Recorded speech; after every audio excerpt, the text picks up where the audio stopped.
庆余年2已经开播，电视剧与小说可谓是有不小的差距，很多原著中的内容都被剧版给改编了。那么编剧到底改编了多少内容呢？这些改编是好还是坏呢？今天我们就来聊一下。第一个，滕子京并没有死，滕子京在剧版中是监察院的人，受到了长公主的蛊惑，前往儋州对范闲进行刺杀，但却被范闲说服，跟在范闲的身边一起查探真相。在过程中，滕子京也真将范闲当做了兄弟，以至于在程巨树刺杀范闲的时候，滕子京直接舍命相护，被程巨树给杀掉了。但是在原著中的滕子京其实并不是监察院的人，而是京都范府中的一位侍卫，被派到了儋州去接范闲的，之后就被范闲给要到了自己的身边。在牛栏街刺杀的时候，滕子京虽然也为了保护范闲出手了，但最后的结果并没有死，仅仅是断了一条腿而已。之后就被范闲送到了儋州老宅中休养了起来。后续剧情少了很多，滕子京也没有太重要的作用了，所以被作者忘记罢了。第二个，范老太太其实做出了很多事，在范闲小时候儋州成长的期间，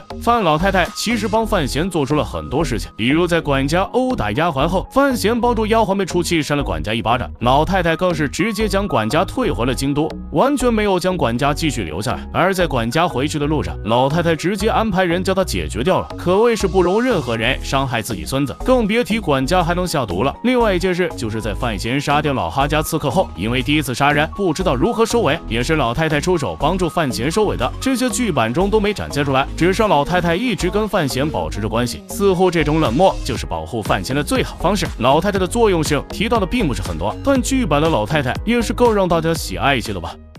庆余年2已经开播，电视剧与小说可谓是有不小的差距，很多原著中的内容都被剧版给改编了。那么编剧到底改编了多少内容呢？这些改编是好还是坏呢？今天我们就来聊一下。第三个，范闲人设的更改。在电视剧的故事中，范闲好就是一个愣头青一样，如果不是陈萍萍和范建等人如此的保护范闲，可能范闲早就被李玉瑞给玩死了。而原著中对范闲的设定其实就是一个拥有很多保命小手段的自私鬼，十分的贪生怕死，一直以来都是以保住自己的性命放在了首位，不然高达也不会在大东山的时候当一个逃兵。范闲贪生怕死的性格当时很好的就传染了高达，但剧版里的范闲面对程巨树的时候，看到滕子京被杀就直接开始应对模式，也顾不得自己是否赢得过程巨树了，直接冲了上去。还有在初始北齐的时候，范闲的明目张胆站在马车上举起旗子的场景，原著中也根本不会出现，剧版对于范闲人物的更改也更为正面了一些。第四个，柳思思被删除。柳思思是儋州范府中的丫鬟，在范闲被送到老宅后，柳思思就成为了陪在范闲身边的贴身丫鬟。虽然比范闲大几岁，但两人也算是青梅竹马了，而且从小范闲洗澡等事情也都是柳思思照料，两人之间可谓是没有什么秘密了。并且在范闲跟林婉儿大婚的时候，老太太专门将柳思思送了过去，给范闲当做天房丫头。下京南的时候，范闲也是带着柳思思一同前往的，两人当时已经有了夫妻之实，并且柳思思回去后还给范闲生下了女儿范小花。但剧版中柳思思这个人物是直接被删除掉了，可能是为了迎合过谁，范闲也只能有林婉儿这么一个妻子了。至于柳思思，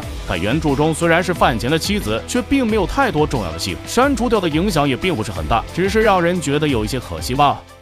庆余年2已经开播，电视剧与小说可谓是有不小的差距，很多原著中的内容都被剧版给改编了。那么编剧到底改编了多少内容呢？这些改编是好还是坏呢？今天我们就来聊一下。第五个，提司腰牌的运用。在费介教导完范闲离去的时候，将监察院提司的腰牌留给了范闲，这本就是陈萍萍所安排的，为的就是让范闲进入京都后可以凭借这个腰牌抵挡一些的事情。在剧版中，范闲获得提司腰牌后，就一路拿着提司腰牌进行赶路，但是这个腰牌就吓退了一众的杂鱼。但实际上在原著里面，费介将腰牌给了范闲后，范闲是一直都不知道这个腰牌有什么作用，甚至在进入京都一段时间后才得知腰牌原来是监察院提司才能拥有的，早起根本就没有将腰牌拿出来显摆过，而提司就相当于监察院中的副院长。范闲更是不知道这件事了，因为上一任提司还是他身边的五竹，五竹也早已忘记了当初身为提司的事情了，自然就没有跟范闲提过。第六个，叶青梅的儿子。在剧版的故事里面，范闲就差拿着个喇叭去喊